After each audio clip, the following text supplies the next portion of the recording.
Hello ladies and gentlemen, this is Mr. Seeley with a tutorial on how to use SeeSaw. SeeSaw is a website as well as an application on your phone or mobile device that we're going to be using this year to photograph and post our artwork that we create throughout the year. If you already used it before, just click sign in. Hopefully you remember all your login information. Otherwise, click sign up for free. When you click sign up for free, click I'm a student and you're going to be entering the student code. Don't worry about the camera option if you have a camera on your device. That's for the QR code. So you'll be typing in something that looks like this. I'll have that posted somewhere in my room or somewhere on my website for you to access. And you can click Student Sign In and then use Student Google account.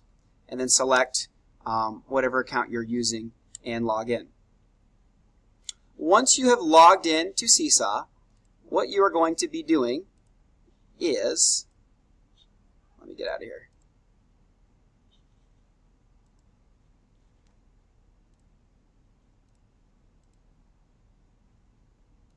So I've already created an account. I just want to show you.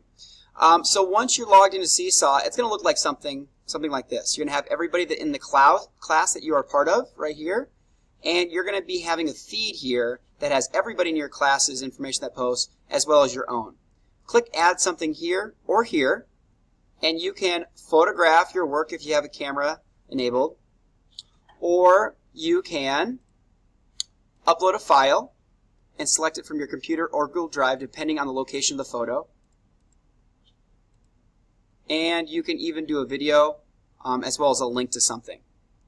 Most of the time drawings and notes we won't use. Once you have inserted an artwork, then it will appear in this feed here.